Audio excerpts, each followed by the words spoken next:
Mesdames et messieurs, bonjour. Professeur Mail et son épouse, je vous remercie de nous faire l'honneur de nous accompagner dans ce 6e congrès international sur les ondes scalaires, organisé par le docteur Hervé Janosek, qui déploie une énergie bienveillante pour diffuser auprès de nous, les thérapeutes, mais surtout auprès de nos malades, une thérapie innovante, inoffensive, une médecine de demain. Donc je vais vous parler aujourd'hui spécifiquement de mon expérience de médecin dans le traitement des maladies chroniques, des maladies souvent difficilement curables par la médecine hospitalo-universitaire, qui utilisent des procédés toxiques, souvent intoxicants, et les malades qui viennent nous voir sont des malades qui cherchent une alternative ou qui cherchent souvent à diminuer les doses de ces médicaments intoxicants. Donc je vais vous parler de mon approche avec les ondes scalaires et l'endobiothérapie du docteur Geffard. Donc je suis moi-même ancien interne des hôpitaux de Paris, radiologue, et à 40 ans, j'ai subi une véritable conversion à tous les sens du terme pour passer de la médecine radiologique mécanique à la médecine naturelle que je pratique maintenant en Espagne avec un grand bonheur depuis 2005. Et j'ai dû aller m'expatrier en Espagne parce qu'un radiologue qui devient homéopathe en France est exceptionnel. Ça n'est pas accepté. Et de passer des macro-ondes aux micro-ondes, c'est interdit verboten en France. Et l'Espagne m'a accueilli et mon diplôme de docteur en médecine est valable en Espagne alors qu'à 50 km de chez moi en France, il n'est plus valable, comprenne qui pourra. Donc, quelles sont les causes profondes des maladies chroniques et comment mieux les soigner sans nuire? Parce que la règle d'or du médecin, qui est ma règle d'or et qui, je pense, est votre règle d'or à vous tous et toutes qui êtes là, c'est primum non nocere, premièrement, ne pas nuire. Mais auparavant, je voudrais vous montrer une image que je montre souvent à mes patients qui viennent souvent désespérés, le moral dans les chaussettes, car ils ont une maladie qui les afflige depuis plusieurs années, voire plusieurs dizaines d'années, et qui met leur équilibre de vie familiale et personnelle en péril. Eh bien, j'utilise cette image à droite, qui est une image magnifique, qui est une peinture de Vladimir Kouch, et qui représente la fameuse échelle de Jacob. Eh bien, nous sommes ici en bas sur la terre, où nous luttons, nous nous battons, nous nous aimons, nous travaillons sans relâche, et puis nous avons cette échelle à franchir, et souvent, happés par les soucis de la vie quotidienne, nous oublions de regarder en l'air dans le ciel. Il faut parfois tomber malade, tomber par terre dans l'humus, et je vous rappelle que l'humus est la racine du mot humilité, et qui nous permet d'ouvrir les yeux, d'ouvrir nos oreilles pour entendre, pour comprendre quel est notre chemin de vie sur la terre. Notre chemin, pour moi, c'est ma conviction profonde, est de monter petit à petit cette échelle de Jacob. Et la maladie, dans la souffrance, nous fait gravir parfois 4 à 5 barreaux d'un seul coup, comme les accidents de la vie professionnelle ou la perte d'un être cher. Alors nous avons deux choix face à ces difficultés de la vie quotidienne, soit on se révolte, soit on accepte, et c'est souvent l'acceptation qui vient après la révolte, et c'est un chemin de vie, un chemin de croissance spirituelle. Il me paraît indispensable, quand on est médecin et qu'on souhaite pratiquer une médecine holistique, de pratiquer cette médecine corps, âme, esprit, et comme disent les Espagnols, cuerpo, mente, espiritu. L'homme n'est pas fait que de l'étage corporel inférieur, il est fait d'un cerveau, c'est le mental, la psyché, nos émotions, mais il est fait de l'étage supérieur de la fusée qu'on oublie, que la médecine occidentale oublie, qui est l'âme, qui est l'esprit, et qu'il ne faut pas négliger. Donc il y a des causes de maladies qui sont profondes, des causes spirituelles, si l'on n'est pas dans le fil rouge de sa vie, si l'on s'écarte de la mission qui à chacun nous est confiée pour travailler au bien commun. Il y a des causes mentales, et qui sont bien analysées par les psychothérapies, par un chemin personnel aussi, par la méditation, par la prière qui permet d'éviter ce bruit de fond mental qui nous intoxique. Et puis on va voir maintenant ce qui nous concerne, les causes corporelles. Alors, il y a 3 grandes causes corporelles des maladies chroniques. Je ne parle pas des maladies aiguës. Il y a l'inflammation, l'oxydation et les infections. Et c'est, je dirais, le triomphe du docteur Geffard que d'avoir montré par ses analyses de sang immunologiques que derrière ces maladies chroniques, il y avait presque tout le temps une infection. Et nous verrons qu'elle est d'origine intestinale. Alors, je rappelle que les autres causes de maladies chroniques, ce sont les pollutions, la nutrition dévitalisée, c'est ce que je fais à mon cabinet, c'est remettre les gens sur une nutrition vitale qui leur donne de l'énergie. Et puis, n'oublions pas le mode de vie sédentaire et de stress du monde occidental qui nous rend malades par une faible oxygénation et une augmentation de l'acide carbonique.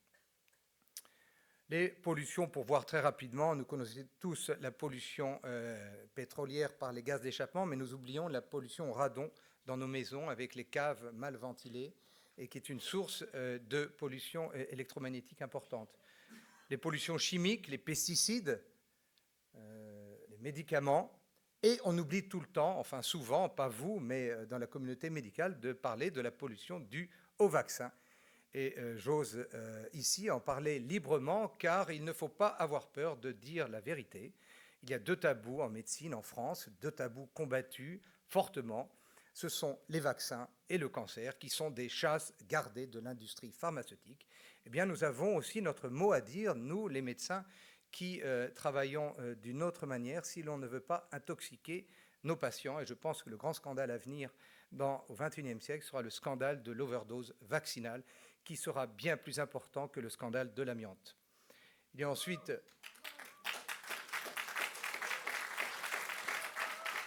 On prend des risques quand on dit la vérité, mais j'ai une phrase qui résonne en moi, qui est « n'ayez pas peur ».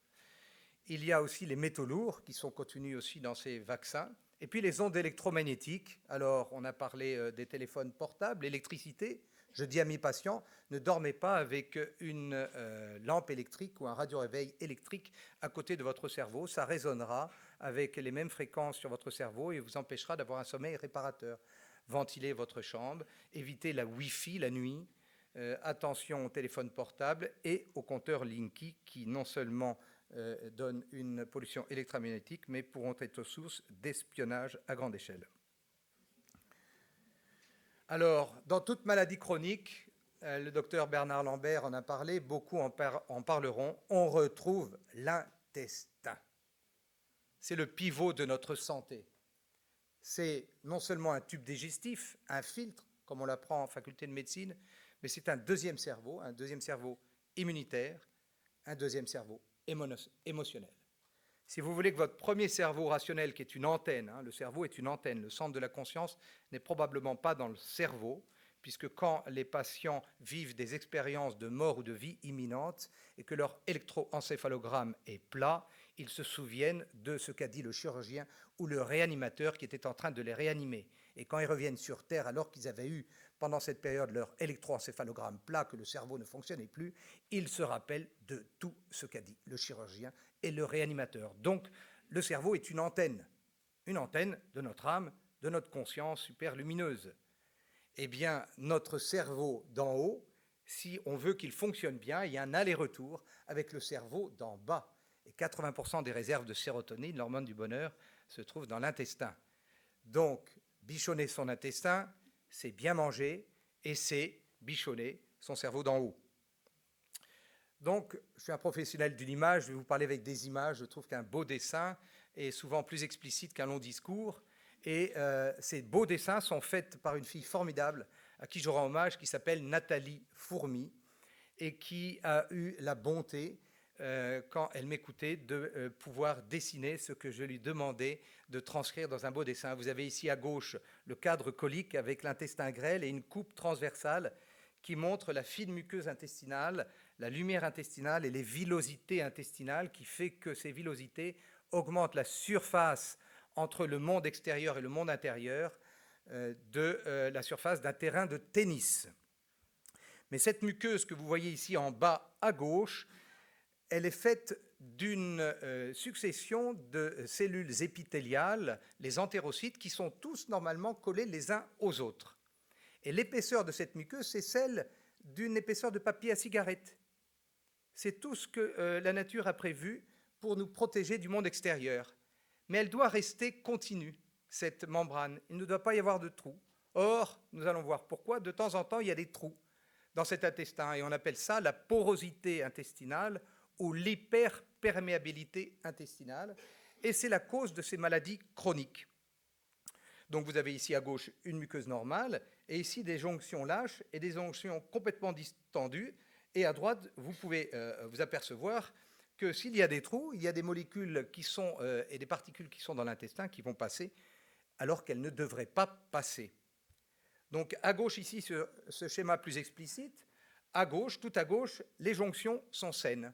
Donc tout ce qui passe de la lumière de l'intestin dans le sang est filtré par la digestion, et ce filtre est parfait, ne laisse passer que des molécules qui ne vont pas entraîner de réactions inflammatoires, immunitaires ou oxydantes. Par contre, à droite, si vous avez des trous, vous voyez que certaines molécules qui sont dans la lumière de l'intestin, des micro-organismes en bleu, du gluten en jaune, des toxines en rouge, vont pouvoir passer librement et se retrouver dans la circulation sanguine alors qu'elles ne devraient pas y être. Et c'est cela qui va entraîner des réactions en cascade que je ne vous détaillerai pas, car mon ami Bernard Lambert connaît très bien la biologie, il pourrait vous les détailler dans les formations que nous allons organiser à Paris beaucoup mieux que moi. Moi, je suis là pour vous expliquer par l'image comment ça marche. Eh bien, qu'est-ce qui provoque ces fameux trous, cette porosité dans l'intestin? Eh bien, on retrouve le stress. On sait que le stress favorise la porosité intestinale. Les médicaments, ça, c'est quand même incroyable. Quand on est étudiant en médecine, moi-même j'ai fait 12 ans d'études de médecine, la seule portion de la thérapie, c'est la pharmacopée, les médicaments. On ne m'a jamais parlé d'homéopathie, de phytothérapie dans mes études de médecine, ni d'huile essentielle. On nous parlait de médicaments de synthèse. Eh bien, ces médicaments de synthèse qui sont censés guérir les maladies, malheureusement, augmentent la porosité intestinale. Et j'ai une règle d'or que j'explique à mes patients. Moins vous prendrez de médicaments de synthèse, mieux vous vous porterez. Et c'est le but de la médecine naturelle, c'est de faire en sorte de soigner ces patients avec le moins possible de médicaments chimiques qui finissent par augmenter les causes qu'on voudrait traiter. Et parmi ces médicaments, les plus dangereux sont les anti-inflammatoires non stéroïdiens qu'il faut bannir à tout prix par des méthodes de soins qui permettent de soigner sans anti-inflammatoire. La pilule, qui est peut-être un progrès social, mais que les femmes payent au prix fort par une multiplication par 5 de leur cancer du sein, mais aussi par l'augmentation de la porosité intestinale, qui peut amener ensuite des maladies chroniques, les toxiques et les pesticides. Voilà à peu près les grandes causes d'hyperporosité intestinale. Et puis, 2-3 schémas pour parler de cette pollution totalement négligée de façon volontaire par le corps médical, pas par tous les médecins, mais par l'établissement médical et les autorités de santé. Ce dessin a été fait par mon amie Nathalie, et il montre dans une aiguille vaccinale qu'on trouve bien sûr des virus ou des bactéries vivants ou atténués, mais comme ils sont souvent atténués et qu'ils entraînent une réponse immunitaire faible, il faut ajouter des adjuvants qui vont stimuler de façon un peu agressive le système immunitaire. Et bien, ces adjuvants, c'est souvent des métaux lourds, l'aluminium ou le mercure, dont on sait qu'ils sont neurotoxiques. Et puis, pour que ce vaccin se conserve, parce qu'il y a souvent des vaccinations dans les pays chauds et la chaîne du froid n'est pas forcément respectée, il faut des conservateurs, notamment le formaldéhyde, qui est un cancérogène. Donc ce n'est pas du tout anodin, ces vaccins, contrairement à ce que nous dit une publicité rassurante. Il n'y a jamais d'effet secondaire dû au vaccin. Je ne suis pas du tout d'accord avec cette affirmation. J'ai été interne en neurologie, Henri Mondor, dans le service du professeur De Gauss, et en bas, il y avait le professeur Gherardi, qui à l'époque, quand j'étais interne en 1987, avait montré que la myosphacite à macrophages, qui est une forme de myopathie, on retrouvait dans les sites d'injection vaccinale de l'aluminium qui était à l'origine de cette myofascite à macrophages. Et je rends hommage au courage du docteur Gherardi pour ses recherches là-dessus et le fait qu'ils ne se taisent pas. Alors voilà un charmant nourrisson, et je ne peux pas m'empêcher de parler de notre ministre, je n'appelle pas ça un ministre de la Santé, mais un ministre du médicament. Agnès Buzyn devrait s'appeler Agnès Vaccin. C'est elle qui a rendu obligatoire 11 vaccins pour les nouveau-nés, alors que le professeur Joyeux avait fait une pétition qui a recueilli presque 2 millions de signatures, où les Français demandaient d'avoir à leur disponibilité le diphtérie, tétanos, polio, qu'on ne trouvait plus en pharmacie. Eh bien, la réponse du berger à la bergère, vous en voulez 3 obligatoires, on vous en met 11. Il faut savoir que cette ministre a des liens directs avec l'industrie pharmaceutique. Donc c'est quand même scandaleux, cette absence de transparence totale au plus haut sommet de l'État qui récompense par un poste ministériel quelqu'un qui va ensuite récompenser les laboratoires. C'est un cercle vicieux, diabolique, duquel il faudra un jour se réchapper. Et c'est la dose qui fait le poison. Un vaccin, peut-être 2, peut-être, mais 26 germes injectés avant l'âge de 1 an à des nourrissons dont le système immunitaire est vierge. Nous jouons aux apprentis sorciers. Le docteur Geffard disait, c'est le plus grand immunologiste du XXe siècle, disait, on réveille des clones lymphocytaires endormis par la répétition de ces injections vaccinales. On fabrique donc les malades de demain. N'y a-t-il pas une volonté délibérée de fabriquer les malades de demain? C'est ce que je me pose comme question, et il faut qu'il y ait une transparence dans la politique vaccinale. Et je vous invite à lire les livres du docteur de Lorgeril, qui a débusqué l'arnaque du cholestérol et qui est en train de se pencher sur l'absence totale de transparence dans la vaccination dans les pays occidentaux, et notamment en France. On pourrait se demander, notamment, si l'autisme et le diabète juvénile n'ont pas un rapport avec l'overdose vaccinale. Je vous rappelle que les Amish, communauté américaine, ont le droit de ne pas être vaccinés. Il n'y a pas d'autisme, de port de lunettes et de scoliose chez les enfants Amish non vaccinés. Cela doit nous faire réfléchir. En France, nous n'avons pas cette possibilité, car si vous voulez rentrer en crèche ou à l'école, vous avez besoin d'un certificat de vaccination. Il n'y a donc aucune liberté. Enfin, la sclérose en plaques a vraisemblablement aussi un rapport avec la vaccination de l'hépatite B, la narcolepsie avec la vaccination contre le papillomavirus, les myofasciites à macrophages et les Alzheimer avec les neurotoxiques que sont l'aluminium contenu dans cette overdose vaccinale. Enfin, toutes ces maladies chroniques dont je parle et dont je fais la liste ici, l'Alzheimer, ça devient la 4e cause de mortalité en France. Presque 1 million de patients sont atteints.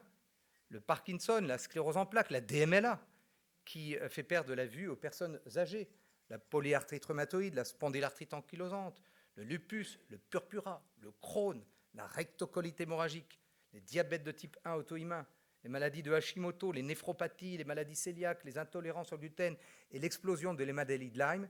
Ceux qui travaillent dans les maladies chroniques voient une explosion de ces maladies qui étaient rarissimes au XIXe siècle. Et finalement, avec ces overdoses vaccinales, je pense que nous sommes passés des infections aiguës que l'on a fait disparaître, mais la nature a horreur du vide, et nous sommes maintenant atteints de maladies infectieuses chroniques bien plus difficiles à soigner. Et donc, je vous invite, si vous voulez bien comprendre, parce qu'il faut bien comprendre ce domaine vaccinal, à lire les 4 livres et à faire lire autour de vous les 4 livres extrêmement fouillés du docteur de Lorgeril, qui est un médecin épidémiologiste, physiologiste au CNRS, et qui écrit la vérité sur les vaccins. Ils ne sont pas si efficaces que ça, et ils sont souvent très toxiques. Alors devons-nous prendre ce risque pour 800 000 enfants par an en France? Je ne sais pas, je pose la question. Donc les maladies chroniques modernes, finalement, sont des maladies infectieuses d'origine intestinale, une infection chronique froide sans fièvre, qui entraîne ensuite par une cascade biochimique complexe, inflammation et oxydation, et c'est cette inflammation et cette oxydation qui sont à l'origine des lésions, de la gaine de myéline dans la sclérose en plaques, des capsules articulaires dans la polyarthrite rhumatoïde, de la thyroïde dans la maladie de Hashimoto, etc., etc., de la peau dans les purpuras, etc.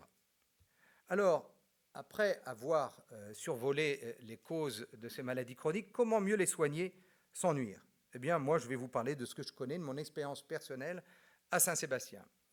Donc, j'utilise la micro et la nutrition, l'acupuncture auriculaire, et puis quand c'est difficile, je passe au plan B, avec les ondes scalaires que j'utilise de plus en plus souvent, parce que pour moi, ce n'est pas un plan B, c'est un plan A pour booster nos malades, et puis l'endobiothérapie du docteur Geffard. Je vous explique comment je fais. Moi, j'utilise la micronutrition qui me permet de ne pas donner de médicaments chimiques. Je pense que ce sont les compléments alimentaires qui permettent de renforcer notre flore intestinale, une capsule tous les matins. Je m'en sers, pas systématiquement, mais très souvent, dans toutes les pathologies chroniques, pour renforcer la flore, notre équilibre intestinal, notre microbiote. Mais il faut associer les probiotiques aux oméga 3. L'un ne va pas sans l'autre. Les probiotiques pour la flore, les oméga 3 pour la muqueuse.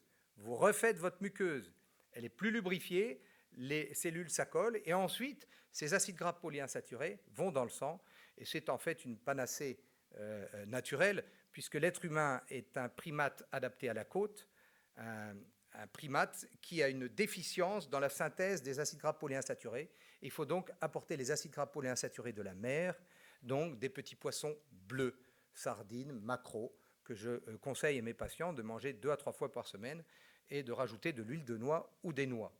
Et donc, les acides gras polyinsaturés, s'il y a une chose à changer dans sa nutrition, c'est le bon gras. Passer du mauvais gras au bon gras.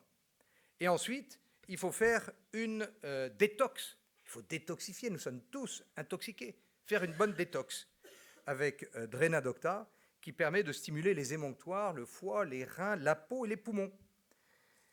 Alors, autant à 40 ans, j'ai appris à mieux manger, en apprenant la nutrition santé que j'ai expérimentée sur moi-même, autant à 55 ans, j'ai appris à moins dîner. Autant il est difficile de jeûner. J'ai jeûné une semaine, ça a été une expérience inoubliable dans ma vie, mais conseiller à quelqu'un de jeûner une semaine tout seul quand il est malade, ce n'est pas forcément facile. Il y a plein de centres de jeûne qui s'ouvrent un peu partout, avec raison. Mais on peut apprendre à ses patients, dans un premier temps, à micro-jeûner le soir. Eh bien, moi, je donne ce draineur le soir à la place du dîner. Non seulement parce que je vis au Pays Basque et que le poids moyen basque est 95 kg, et donc faire maigrir le basque, c'est une performance. Et donc, je lui dis, mon coco, tu n'as pas de choix, si tu ne veux pas te coudre la bouche, il faut que tu essayes au moins du dimanche au jeudi, 5 soirs par semaine, si tu veux maigrir, de boire ce draineur, mais rien d'autre. Rien d'autre. On dort 10 fois mieux, on se lève, on a faim, on fait un vrai petit déjeuner de roi, on fait ensuite un vrai déjeuner, et ensuite on a 16 heures sans calories. Et le corps humain est magnifique. Il a 2 carburants. On n'a pas attendu les moteurs hybrides pour nous avoir un moteur hybride. On fonctionne avec le glucide, mais ce glucide, il donne des hypoglycémies, il favorise la multiplication des cellules cancéreuses, l'acidification, etc. Et on a un deuxième carburant qui existe depuis que l'homme est créé, ce sont les corps cétoniques, fabriqués lors du jeûne. Et ces corps cétoniques entraînent une euphorie. C'est pour ça que quand on est en jeûne, on est bien. Eh bien, ces corps cétoniques, c'est un carburant qui ne donne pas d'hypoglycémie, qui donne une euphorie et qui permet à votre corps de se débarrasser des toxines qui vont se mettre dans le gras. Donc faites jeûner vos patients le soir, 5 soirs par semaine si vous voulez qu'ils maigrissent, 3 soirs pour maintenir, et puis les 2 autres soirs, c'est la fête. Mais attention à ne pas compenser les 2 autres soirs, ce que vous n'avez pas dîné pendant les 5 soirs précédents. Enfin, je utilise énormément la silice, une silice plutôt végétale, naturelle, que j'utilise pour tous les douleurs articulaires, les pertes de fanère, mais que j'utilise surtout sur mon antenne réceptrice du SVD du professeur Constantine Mile. Alors, je ne l'utilise pas comme ça pur, sauf si je veux dynamiser le flacon que le patient emportera ensuite, et vous allez voir comment je fais. Et puis, pour compenser le stress et se sevrer des benzodiazépines, j'utilise ce complexe que j'ai mis au point, et j'ai beaucoup de retours positifs. Ça aide les gens à mieux dormir. Il y a un peu de rhodiola pour diminuer les effets du stress, de la mélatonine pour induire le sommeil, Et si on est moins stressé, qu'on a un meilleur sommeil, eh bien on va guérir la nuit sa porosité intestinale. Alors je suis français, cocorico, l'acupuncture auriculaire, this is the French medical acupuncture. Je pense que nous les Français, on peut être fiers du docteur Paul-Marie Nogier et de son fils Raphaël Nogier qui continue à diffuser cette magnifique acupuncture reconnue dans le monde entier, un peu combattue en France certes, mais qui permet de traiter sans médicaments, car l'oreille représente le fœtus tête en bas. Et je suis intimement persuadé que le bon Dieu, dans sa sagesse qui a créé l'être humain, a créé cette oreille si bien dessinée, non seulement pour que les êtres humains entendent le message, mais surtout pour qu'un jour les médecins se servent de cette belle oreille pour soigner sans nuire. Et je dirais que c'est ce que j'ai appris de plus beau en médecine, c'est l'acupuncture auriculaire, c'est ce qui m'a donné le plus de satisfaction. C'est moins compliqué que l'acupuncture chinoise, c'est une réflexothérapie mais qui marche de façon colossale parce que l'oreille est branchée sur la réticulée et est la porte d'entrée du cerveau. Bref, c'est un écran clavier tactile de chaque hémi-ordinateur cérébral et vous pouvez ainsi pianoter sur le cerveau et ensuite le cerveau ira délivrer localement dans la zone atteinte des molécules d'endorphine, des molécules de cortisol. Vous voyez ici la colonne vertébrale magnifiquement représentée, le crâne, le cerveau. Donc très régulièrement, moi je fais les points émotionnels qui sont représentés à la partie antérieure du lobe de l'oreille, qui représente le rhinocéphale et le préfrontal, qui sont les zones des émotions. Et il y a souvent des lâchers, prises, des épisodes de pleurs quand on pique ce point. Et on fait une véritable libération émotionnelle. Donc, l'acupuncture auriculaire, si vous ne la maîtrisez pas, si vous voulez l'apprendre, vous pouvez aller à Lyon, vous pouvez aller à Paris, vous pouvez me contacter. Ce n'est pas si compliqué que cela, c'est une merveilleuse thérapie. Ça permet de soigner le stress, les douleurs et de régler les hormones. Et on a, au bout de 3 séances à un mois d'intervalle, 80% de bons résultats dans 80% des cas. Et c'est grâce à cette merveilleuse technique française que je ne prescris pas d'anti-inflammatoires ni d'antidépresseurs, parce que j'ai un magnifique outil à ma portée. Et d'ailleurs, c'est grâce à cette acupuncture auriculaire que j'ai perdu mon travail de radiologue, parce que mes associés qui ne comprenaient pas cette technique, quand des patients venaient me voir pour des sciatiques et qu'on ne pouvait pas faire d'infiltration épidurale sous scanner et que les médecins généralistes m'envoyaient ce patient pour faire de la neuroacupuncture auriculaire, mes 2 associés charmants m'ont botté en touche de ma société de radiologue en disant « Tu es radiologue, tu n'as pas le droit de piquer, va-t'en ». Et je me souviens toujours, c'est gravé dans ma mémoire, quand je suis passé devant l'ordre des médecins, parce que je portais plainte contre mes associés qui m'avaient piqué mon travail de façon malhonnête, eh bien, l'ordre des médecins ne m'a pas donné raison, ce qui est pour moi un signe de décoration. Et j'ai vu graver qu'une image du serment d'Hippocrate qui était gravée pendant toute cette période épouvantable pour moi. Je ferai tout pour soulager la souffrance. Et j'ai perdu mon travail parce que je faisais ça, et mes pères médecins n'ont pas reconnu cela. Mais il y a beaucoup de gens aveugles, et que voulez-vous, cela m'a remis dans mon fil rouge aussi, ça m'a rendu service d'être là à Saint-Sébastien pour faire une médecine naturelle et aider mon prochain.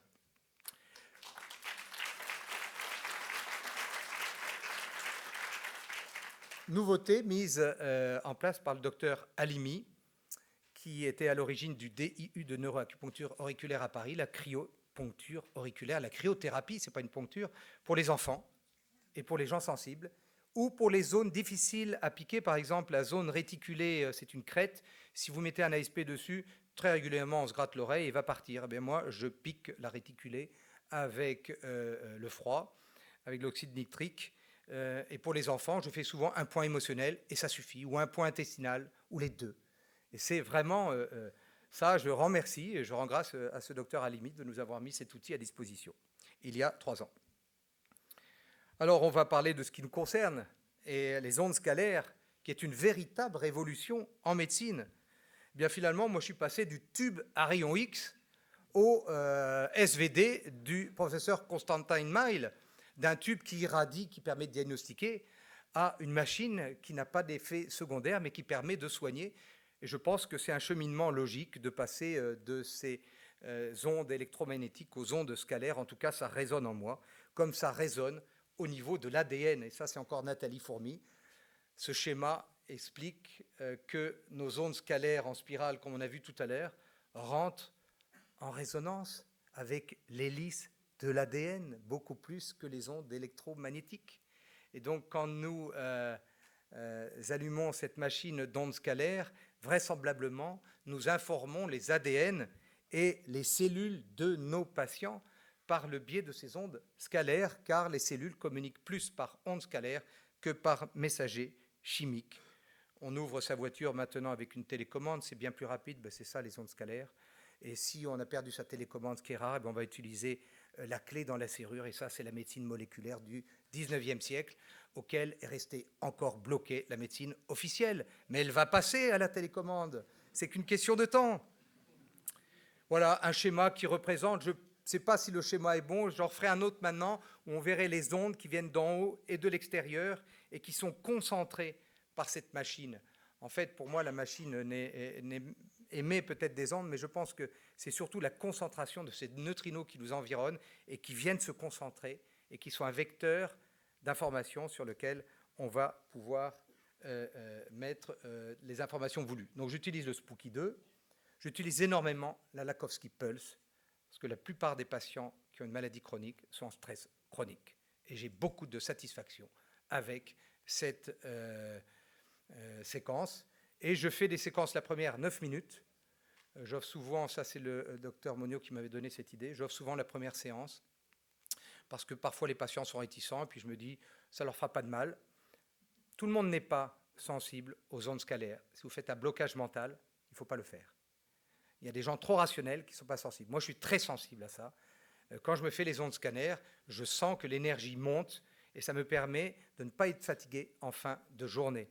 Mais tout le monde ne réagit pas aux ondes scalaires. Ce serait faux de dire que tout le monde réagit. Il y a aussi des blocages psychologiques, mentaux, qui permettent l'efficacité de ces ondes. En gros, 80% des patients sont sensibles à ces ondes. Et puis ensuite, j'utilise des séquences de 15 minutes, et je viens d'apprendre qu'on pouvait faire des séquences plus longues. Peut-être que j'essaierai des séquences plus longues quand les gens sont vraiment affaiblis.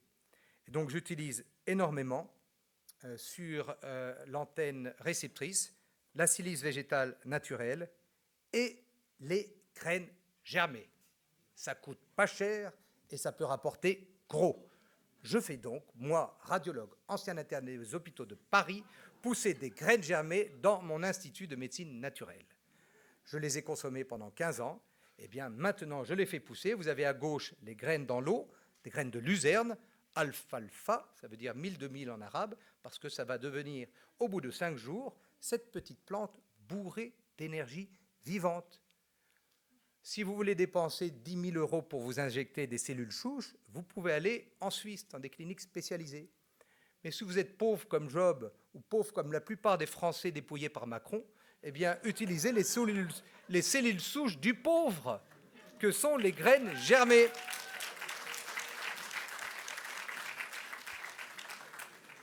Bernard m'a bien fait rire tout à l'heure en parlant du SVD comme le Thermomix. Il a tout à fait raison, il fait tout. Alors voilà comment je fais maintenant. J'ai 2 petites coupelles, je mets un peu de silice végétale naturelle dans la coupelle d'en bas et je rajoute souvent les médicaments homéo qui me semblent nécessaires pour le stress, pour les articulations, la phytoliquide, etc. Et puis, je leur mets des graines germées. Pendant 15 minutes, le patient est là, je lui dis de méditer tranquillement, de penser à sa guérison future, ou de prier, ou de rester, en tout cas de faire le silence dans son cœur. Et puis ensuite, je lui dis de manger les graines germées, parce que sinon je les jette. Elles ont été informées par lui, par les ondes, par les traitements. Il les mange, et ensuite il finit par le cocktail, l'apéritif, la silice. Et c'est vraiment très bon. Voilà comment on peut faire quand on a peu de moyens, et pour les patients qui nous sont confiés et qui ont souvent peu de moyens, et les ondes scalaires nous aident à transmettre une information d'emblée lors de la première consultation. Alors voilà comment Nathalie l'avait schématisé. Je trouve que c'est assez intelligent, utiliser cette antenne réceptrice pour informer vos patients.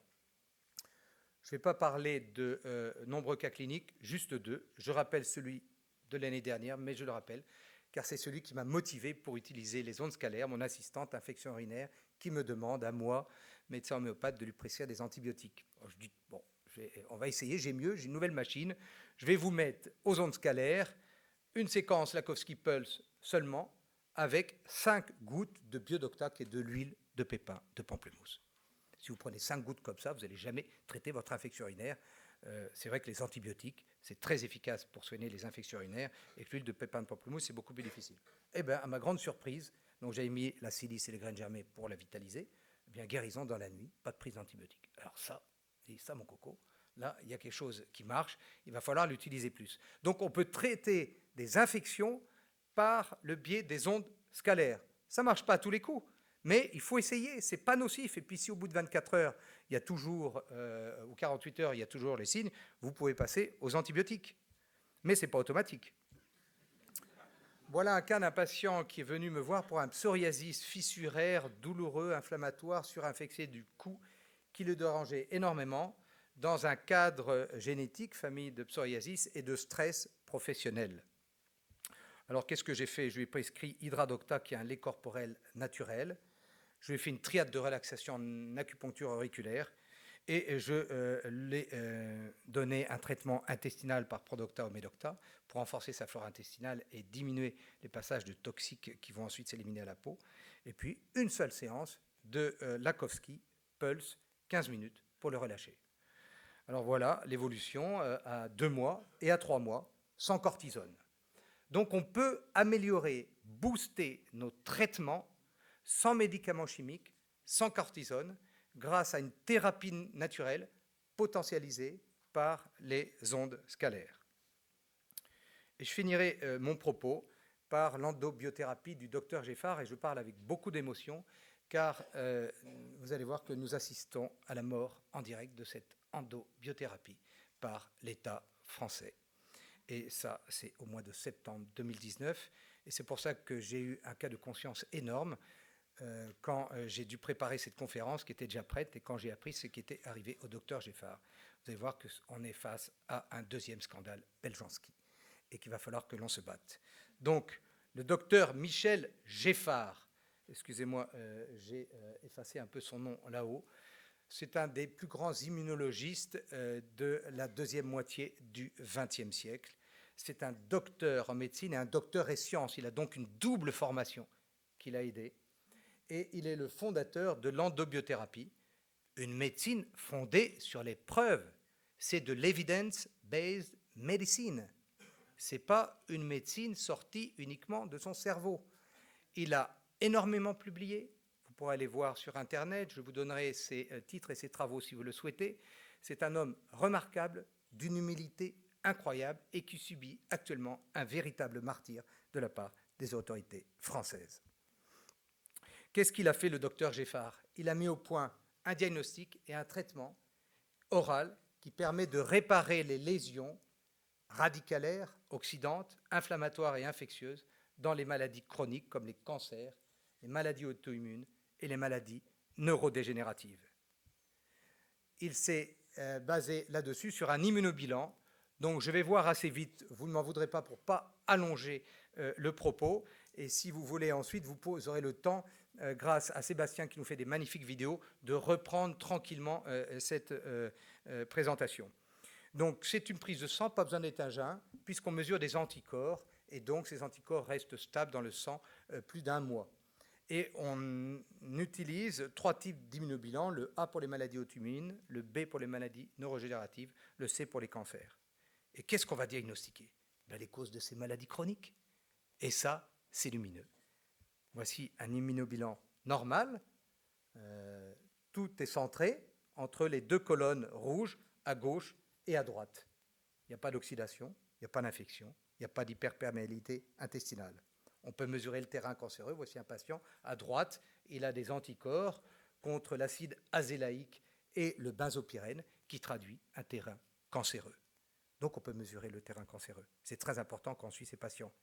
Voilà un patient atteint de sclérose en plaques, franche, hyperperméabilité intestinale dans la 3e colonne, à l'origine, vraisemblablement, de sa maladie.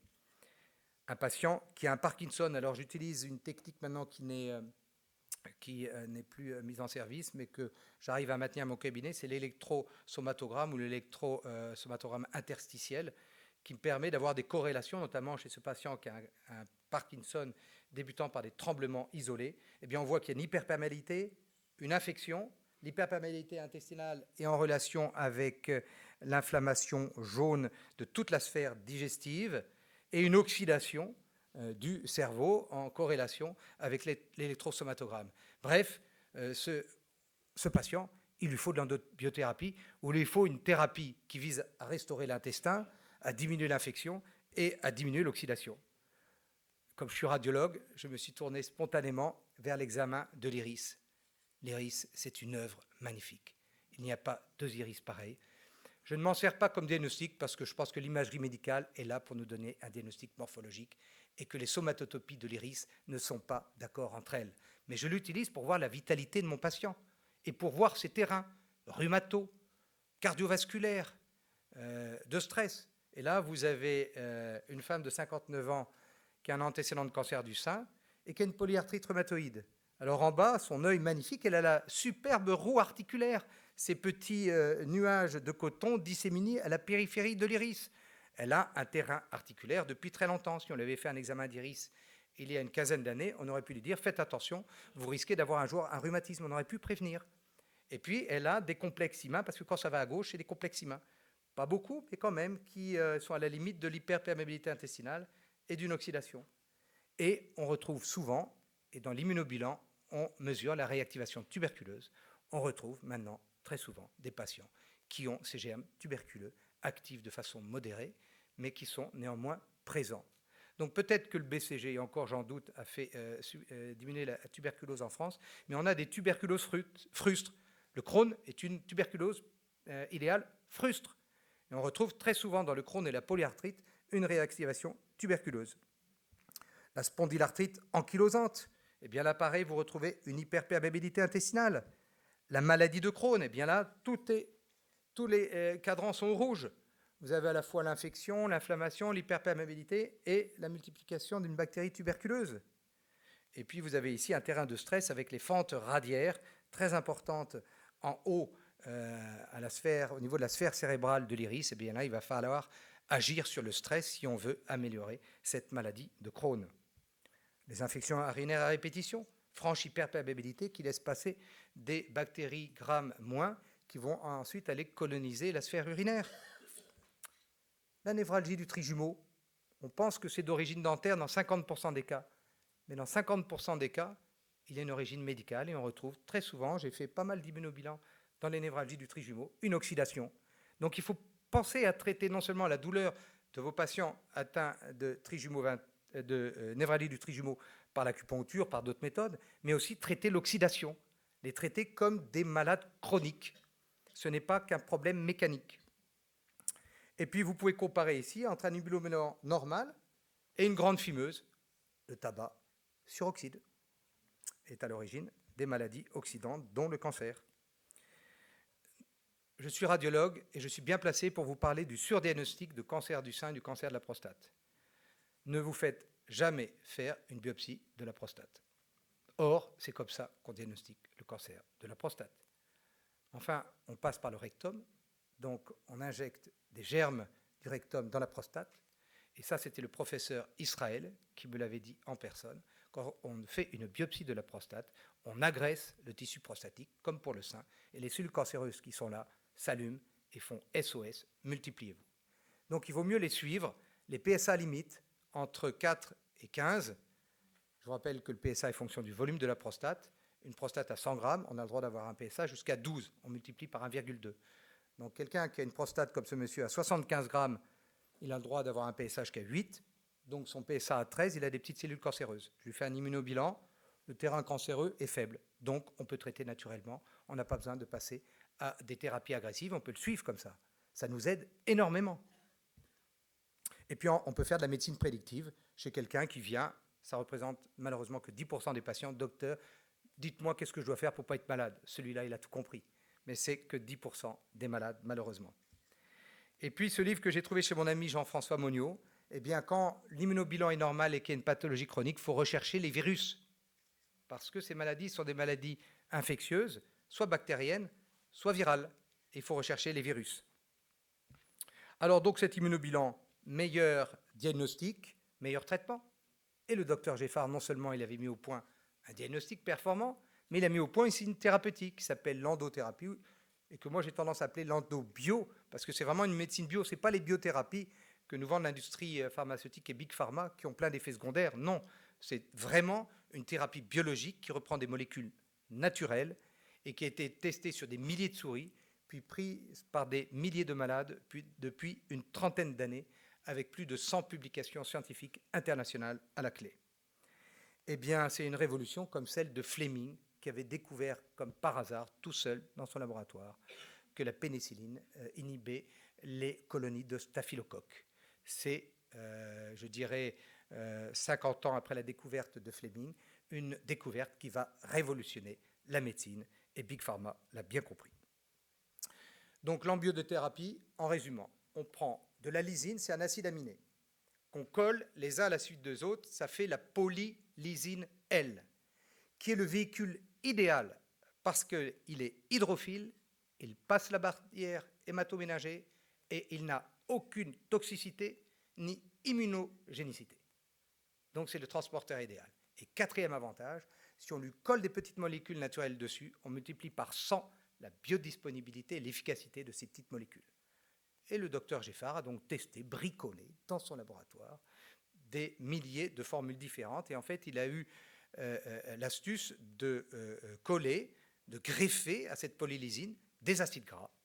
Et il a montré que si vous greffez des acides gras à courte chaîne sur la polylysine, ils vont se mettre sur les pores des bactéries, ils vont avoir un effet leurre et ils étouffent la bactérie.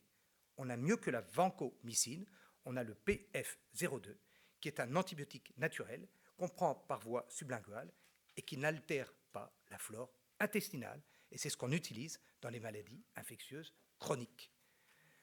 Donc c'est une vraie révolution. Il y a eu la révolution de Fleming, bien, mais maintenant on arrive à la fin des antibiotiques. Les bactéries sont plus intelligentes. Je vous dis cette phrase que vous pourrez répéter avec vos patients. Les bactéries, c'est les Chinois. On a intérêt à s'entendre avec les Chinois. Ils sont plus nombreux que nous. Donc vivons en bonne entente avec les Chinois. Et donc arrêtons de les mitrailler, de les dézinguer avec les vaccins et les antibiotiques, et travaillons plutôt à booster les défenses immunitaires de nos patients pour qu'ils résistent mieux à ces bactéries qui sont, je vous le rappelle, 10 fois plus nombreuses que nous, 100 000 milliards de bactéries dans l'intestin contre 10 000 milliards de cellules. Et puis il a greffé aussi des antioxydants pour baisser l'oxydation et des neuromédiateurs, et ça c'est une révolution, et il a montré qu'ils avaient un effet thérapeutique de réparation des lésions neurologiques. Ça c'est une grande nouveauté. Non seulement on enraye la maladie, mais on peut contribuer à la réparer. Donc en pratique, on prend des petits comprimés le matin et le soir, 3 jours sur 4, pendant 3 mois, et on refait un immunobilan tous les 3 mois. Le docteur Olivier Soulier, ici présent, pourra vous faire part aussi de son expérience, et je lui rends hommage pour tout le beau travail qu'il a fait avec le docteur Geffard. Vous pouvez l'applaudir parce que c'est un pionnier.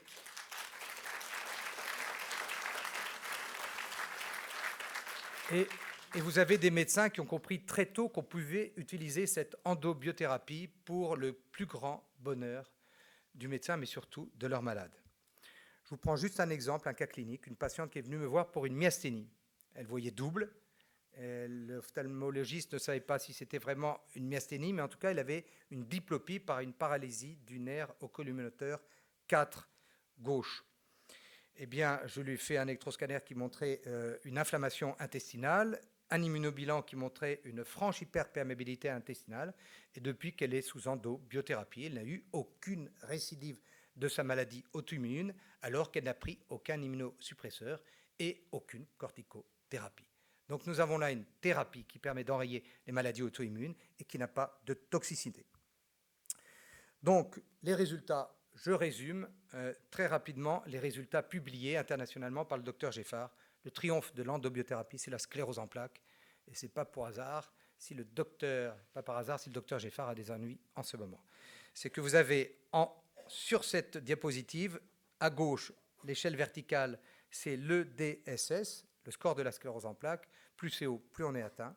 Et vous avez en rouge l'évolution de la sclérose en plaques dans les publications internationales quand c'est traité classiquement. Ça ne fait que s'aggraver. On finit par boiter, marcher avec des cannes, aller en fauteuil, terminer dans un lit et mourir prématurément. Et puis en bas, c'est quand on prend l'endobiothérapie, on casse d'emblée l'évolution de la maladie et on passe d'un score EDSS de 7, où on était en début de handicap sévère, à un score EDSS de 2 qui permet une vie normale. Et le docteur Geffard a plus de 20 ans de recul, et je pense que le docteur Soulier aussi là-dessus et pourront témoigner. Donc, l'endobiothérapie, c'est le triomphe de la sclérose en plaques et le triomphe de l'endobiothérapie. Je vous montre cette photo, elle me touche beaucoup parce que un jour, je faisais une conférence en 2018 et je parlais de ma propre famille. C'est une famille de sclérose en plaques et j'ai 2 oncles, un oncle et une tante qui ont une sclérose en plaques et qui ont fini en fauteuil roulant et qui sont morts prématurément parce qu'ils ont été traités par la médecine hospitalo-universitaire à bolus de cortisone et immunosuppresseurs.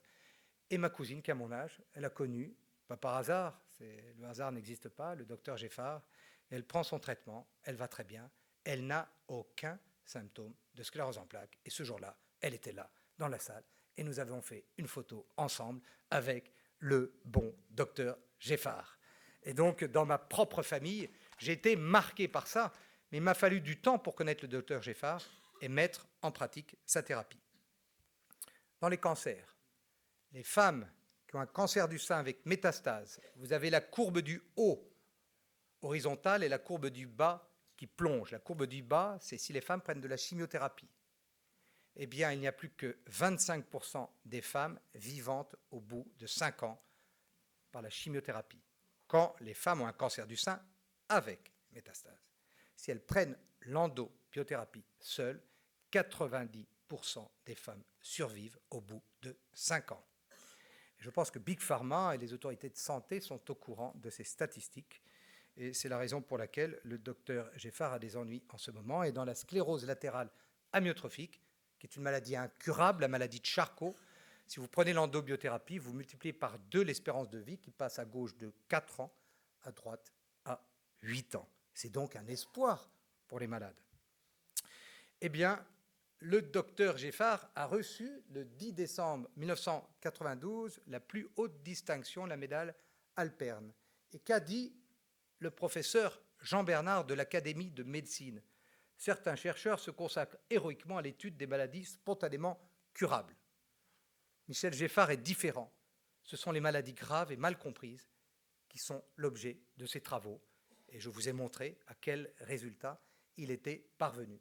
Eh bien, pour cela, le docteur Geffard a été exclu de son laboratoire du CNRS il y a 10 ans, radié honteusement de l'ordre des médecins il y a 3 ans et mis en garde à vue 48 heures en septembre 2019, il y a de cela moins de 15 jours. Je n'ai plus le droit de parler au docteur Geffard. Plus aucun médecin ni patient n'a le droit de parler au docteur Geffard. Nous sommes en Allemagne de l'Est, dans ce pays, la France. Il va falloir qu'on défende nos libertés. C'est comme si l'ordre des médecins avait radié Fleming et l'État fermait son labo en 1928. Eh bien, comment couler un médecin qui dérange? C'est simple. On l'intimide, on l'expulse de son labo de recherche, on le radie ensuite de l'ordre des médecins pour pouvoir ensuite le mettre en examen pour exercice illégal de la médecine. Le piège est non pas parfait, mais diabolique. Les précédents qui n'honorent pas l'établissement médical et les politiques. Semmelweis, ce Hongrois qui avait découvert que les femmes, 20% des femmes mouraient en couche, c'était donc la loterie d'aller accoucher à l'hôpital à l'époque en Hongrie.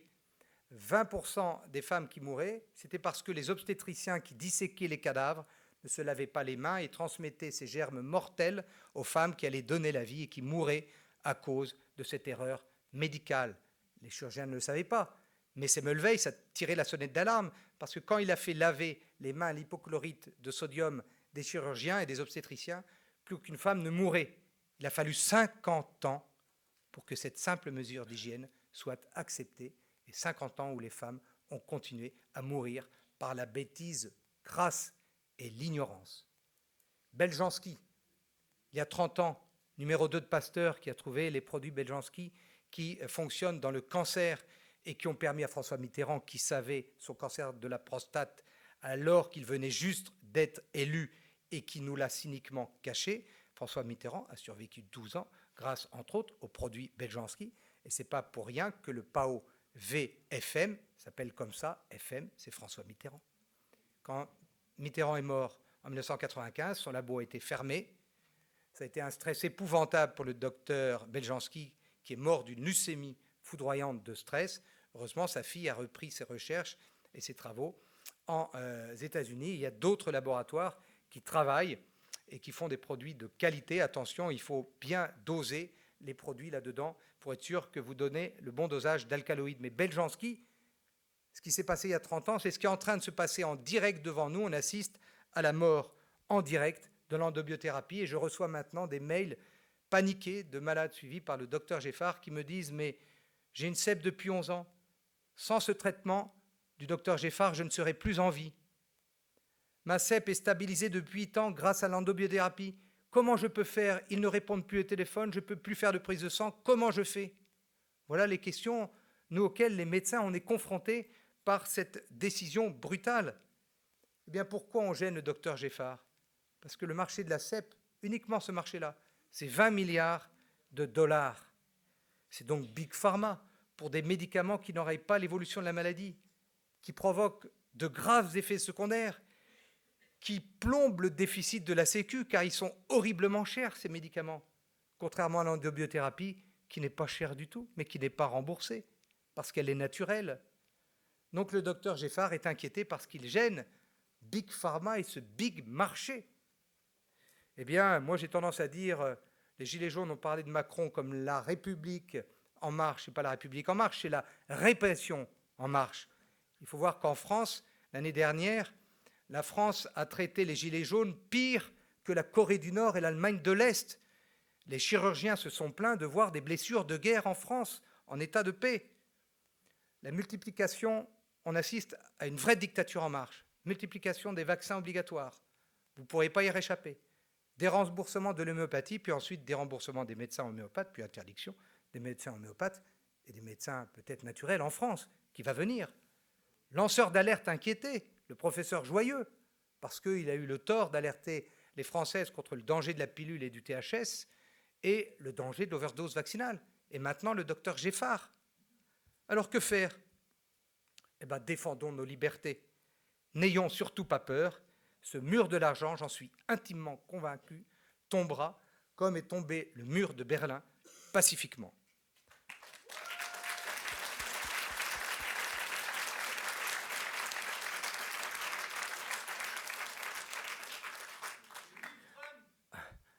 En conclusion, à côté de la nutrition santé et de l'acupuncture auriculaire, qui sont des armes thérapeutiques efficaces pour traiter sans médicaments, j'utilise maintenant de plus en plus les ondes scalaires pour booster mes patients, leur donner ce quantum d'énergie nécessaire qui va leur permettre de passer cette étape de la maladie, et l'endobiothérapie pour les maladies chroniques. Mais malheureusement, si l'on veut que l'endothérapie survive, il va falloir se défendre le docteur Geffard et se mobiliser. N'ayez pas peur. Je vous remercie.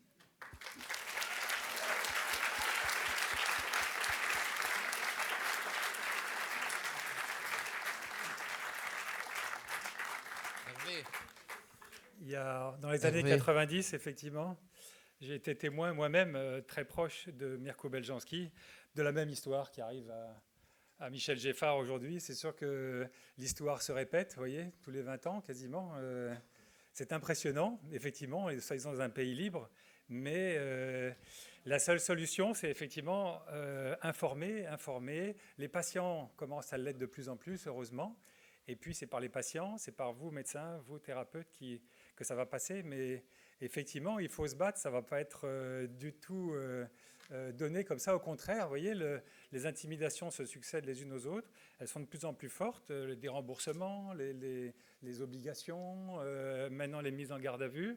Bon, on est dans une logique implacable.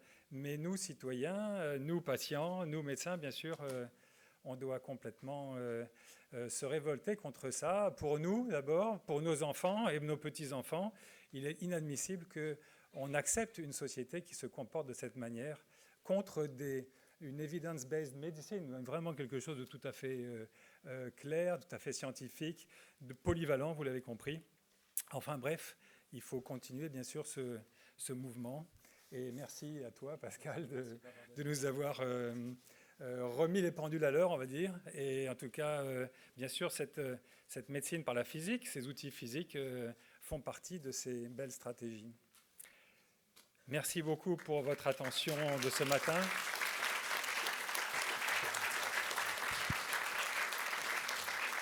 Bon, maintenant, on va passer directement à la pause. Oui. Je peux prendre la parole une seconde ? Oui, allez, prends parole. Oui, ça fait Olivier qui va nous... Oui, Olivier Soulier. Oui, ça fait 30 ans que je travaille avec Geffard. Le micro, voilà. OK. Ça fait 30 ans que Olivier Soulier. Ça fait 30 ans que je travaille avec Geffard. J'ai soigné presque 1000 scléroses en plaques aujourd'hui. J'en vois 2 ou 3 nouvelles tous les jours. Je n'ai personne, avec à la fois le traitement de Geffard, les traitements alimentaires et mon abord psychologique, je n'ai personne aujourd'hui qui soit, ne serait-ce que passé à un stade d'avoir une canne. Donc, ils ont vaguement, des fois, au bout de 15 ans, quelques petits fourmillements ici ou là, mais c'est tout, donc ça fonctionne très très bien. Geffard est un homme absolument extraordinaire.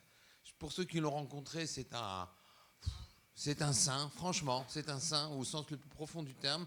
C'est un homme qui mériterait d'être plus à Stockholm pour le prix Nobel que d'être en garde à vue. Et c'est une honte de ce qu'on lui fait aujourd'hui. Donc je pense qu'il faut vraiment tous se mobiliser. Et parce que, on va vous le dire, je pense que Hervé servira de relais, puisqu'il a vos mails à tous. On va vous le dire comment on va faire pour se mobiliser. On est en train de regarder ça ensemble. Mais il faut vraiment intervenir parce que quand on aura abattu Geffard, d'abord, il y a des milliers de personnes qui seront sans traitement, et puis vous êtes tous sur la liste derrière. Voilà. Alors, on va se réunir, on va tout faire ce qui est possible pour le sauver. Voilà ce que je voulais dire. Merci de ton intervention. Merci Olivier. Je suis persuadé que le docteur Geffard aura le prix Nobel à titre posthume. Je vous dis tout simplement les informations que j'ai eues par la bande, parce qu'il n'a pas le droit de me parler. Lundi et mardi, il y a 15 jours, 30 gendarmes sont venus chez lui, l'ont menotté, l'ont emmené avec sa femme de 72 ans dans 2 petites cellules séparées en béton, avec un tout petit matelas, ils n'avaient pas d'eau pour se laver. Ils ont été interrogés séparément, puis ensuite emmenés dans 2 véhicules séparés à Paris pour être mis en face du juge qui leur a interdit de communiquer avec qui que ce soit. Son laboratoire est fermé. Ses ordinateurs et les fichiers de ses patients ont été pris. Bref, nous sommes face à des méthodes de l'Allemagne de l'Est et de la Corée du Nord dans ce pays soi-disant démocratique, la France. Il va falloir défendre ardemment nos libertés, ne serait-ce que pour l'honneur de ce saint homme qu'est le docteur Geffard.